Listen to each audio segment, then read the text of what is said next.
Hi, this is Mike O. This is Nate Omdahl. We're with the Seattle Jazz Composers Ensemble, and we're interviewing local composers about music and music-related activities.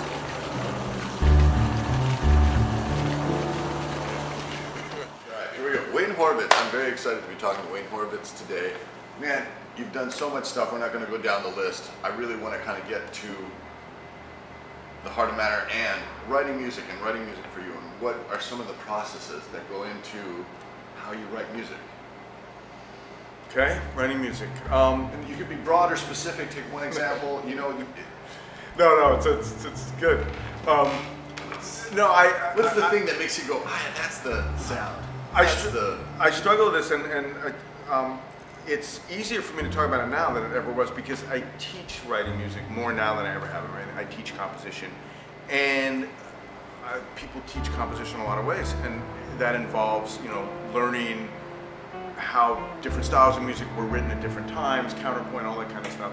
And I really am self-taught, so it's hard for me often to articulate to students, how do you write music? Part of it is that you just have to do it. That's a huge part of it. And one of the things I talk to students about too is that, like, okay, when you're a composer, it's actually like, that's actually your job, right? Like sometimes you have to write music because someone says, I need this by the end of the week. Right. So you have to find that place where you actually have a skill set, And so that being said, obviously I also like to think that my music is unique, that it's a personal expression, and trying to define like where that comes from, that's a lot harder. There are a few strategies I have. First place, I don't write the same way depending on what I'm writing for. Like if I'm writing for a string quartet, I don't use the computer. I might towards the very end, but I don't. Eventually has to get right. Where if I'm writing, formatted. If I'm writing in a piece of electronic music, I don't use pencil and paper. Right. I do. So compared to some composers, I have a pretty broad palette of ways that I can approach things. And some of those things end up complementing each other. Once in a while I'll have something that really is meant to be acoustic, but I'll be a little stuck on it, and I'll throw it in Logic or something with like a sample. I don't do that very often, but it happens sometimes. Lately I've been doing a lot of music where I take music I've written before and then sample it and make electronic music out of acoustic music I've written. So that's a compositional approach, it's a whole other thing. But then just recently I made a piece that was kind of more like an acoustic piece based on the sampled piece that I made based on the original acoustic piece, you know what I mean? Because I wanted kind of a performance-based thing instead of just an electronic music piece. So all those things come into play. There's one thing for sure though, when I'm writing what I would call, for lack of a better term, normal music, like you're writing for a band with acoustic instruments, or whether there's a rhythm section or it's a chamber ensemble, I do write at the piano. Yeah. I never just sit at a table and write. I'm not one of those people who can do that, and that's where I get my inspiration. Does it come from improvisation? Is that where it starts, or? Well, there's the whole question. There's the idea journey where you're like, this is the motive, or this is the rhythm I want to use, right. Yeah, it does. I don't sit down and improvise and write out what I improvise. But so the question to me is, when is it never not at least slightly improvised? Sure. And I know there are answers to that. There are composers who use algorithms to generate their material, so obviously that's not improvised. Though you could argue that they choose the algorithm randomly, who knows. But I play some music that's completely improvised, and I play some music that's totally composed, and I play a lot of music that's in between. Sure. But to me, if you sit down at the piano and you very slowly work through an idea and you start to write it down, and then at some point you go, no, I want to move this, that is a very slowed down version of improvising. Right. And improvising, I don't think anyone improvises. Everybody works from their language set. So improvising to me is just the sped up version of your language set. Indeed. But being played, And the more you practice, the more you play with other people and get other languages and learn other languages, the more you have at your disposal when you're improvising. Yeah. Indeed. Oh, and so in that sense with composition too, you were talking before, it's kind of like you have these two things, two different ways to write music. You're kind of like the building the barn thing. Somebody's paying me, I have to create this piece to accompany X, Y, or Z, whatever it is, and it has to meet a certain criteria versus the piece. Talk a little about if the process is different. That versus a piece that is like, I have an idea that I want to flesh out and see if it works and put it on these certain individuals to play. Right. Well, but even still, you've got a construct. I mean, like, I want to write a string quartet, then immediately you have all the limitations of a string quartet, and also, more importantly, what their performance practice is. You know, I mean, one of the things that, like, okay, I'm about to get in trouble here, but I'm really not that interested in string quartets like playing rock music, for example, which is a big trend, or all this kind of stuff that's going on in contemporary music. Just like I was never that interested in prog rock bands playing classical pieces with drums and bass and electric organ. Yeah. And I love the skill set that people bring to my music if they're improvisers and don't read at all. But I'm only going to do certain things with them, right? Sure. And I love the skill set that, I don't even call them classically trained, I now use the term conservatory trained musicians, you know. And most of them, not all of them, but most of them not improvisers. I love that skill set. And it's silly for me to try to get something out of people who are really good at this from the people who are actually really good at this, and vice versa. So I'm kind of conservative that way in a way. I mean, I figure just, that's another thing I tell students. I say, make the best piece of music for all the circumstances that music is under. If you're writing for the Seattle Symphony, which I'd love to do one day, I know I'm going to get 3 hours of rehearsal, so I'm not going to write the piece that's going to take 9 hours of rehearsal before it sounds any good. Yeah. Well, talk a little bit about harmony and your harmonic language and your thoughts on it.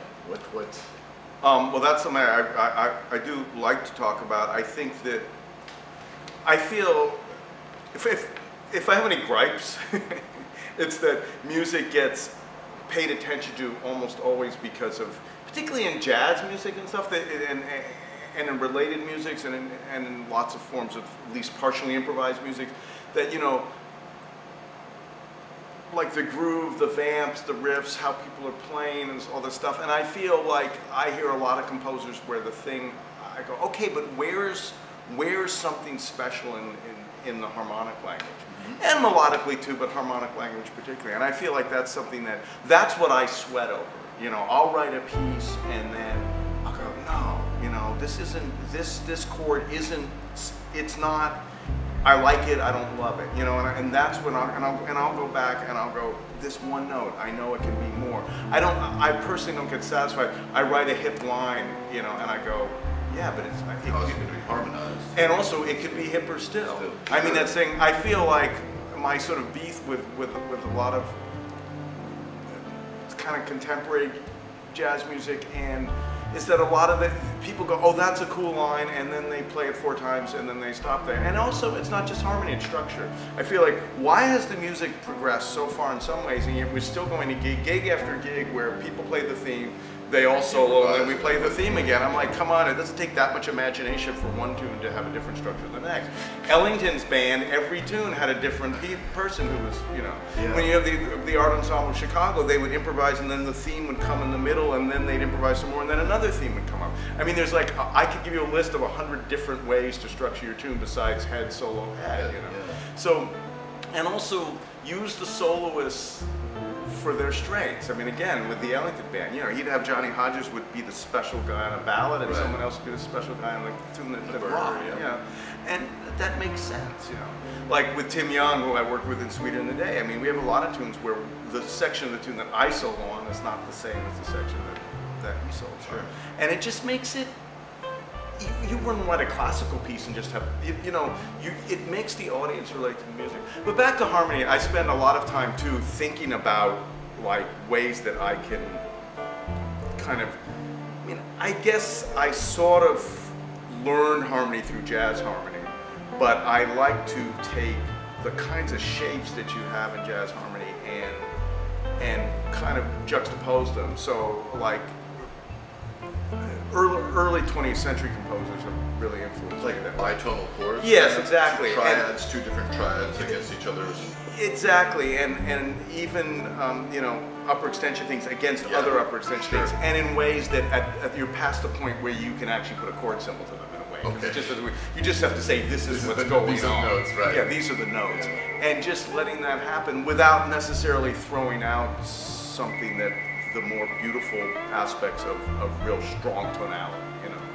If if that makes sense. How do you start putting a harmonic scheme together to avoid or rather I should say, do you try to like consciously avoid the pitfalls of saying like, oh, it's just going to the 4 chord and then it goes back to 1 and 5 and we're out?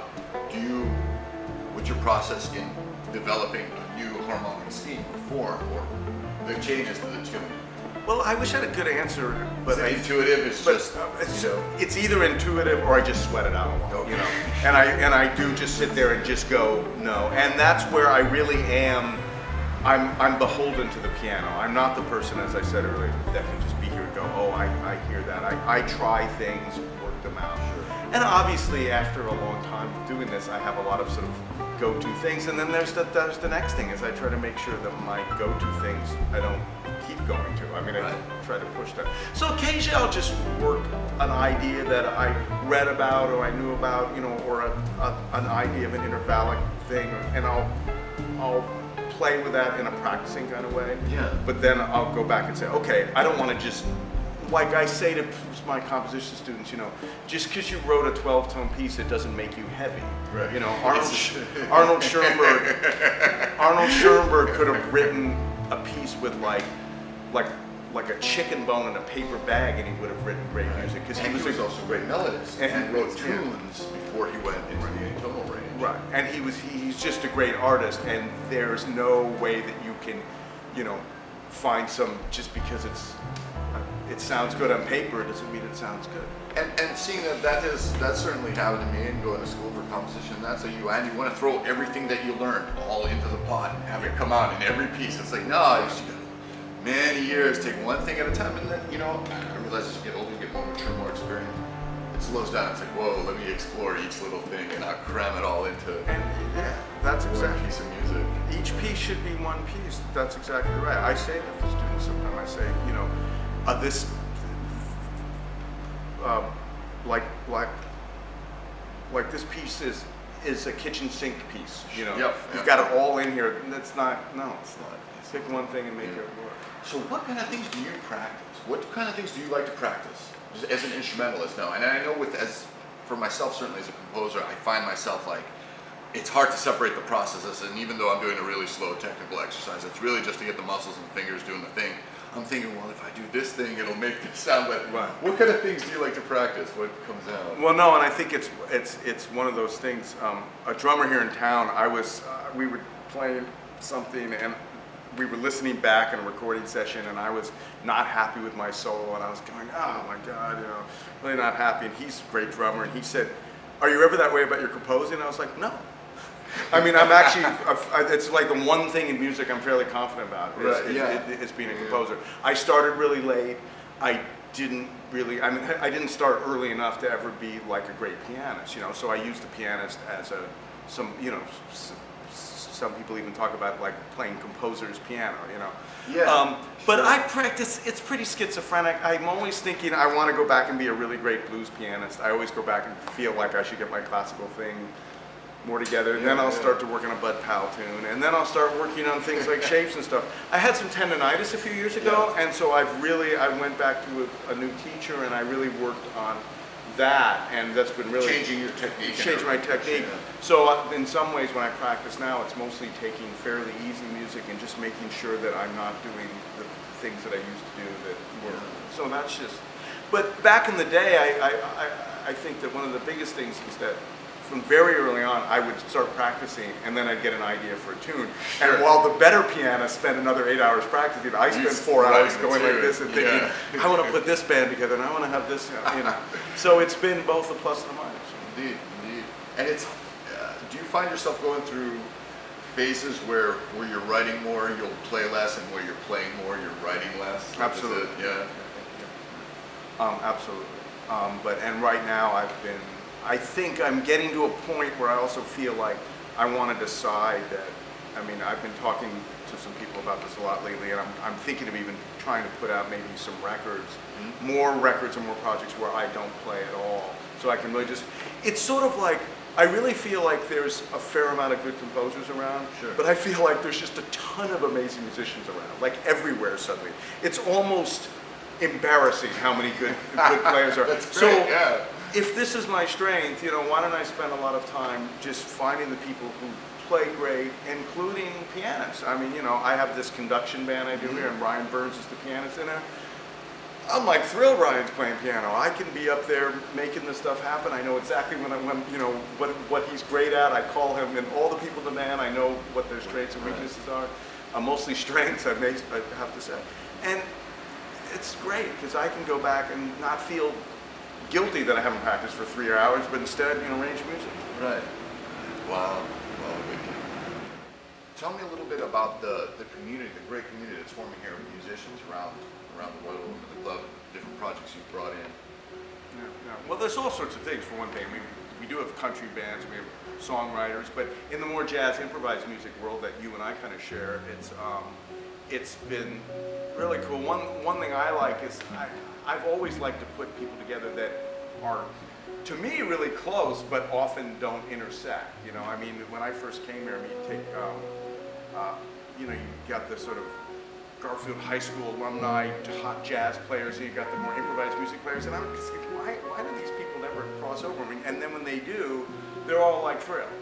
Everything, right? You know? So I just think that's a huge thing, and I'd like to see that happen more. And I think that Seattle's kind of a little bit of a conservative town that way, you know, compared to New York, for example. At the same time, the other thing, and this, I'm really adamant about this, is, excuse me, I'm really adamant about this, is I also want the Royal Room to actually serve this community, as in this part of town, and so we make a big effort to do that as well. And all the Georgetown and Columbia City. Yeah, and the South End in general, you know, and that includes even, you know, political groups that come in and have an early evening event here and all that kind of stuff. So I think that's really important.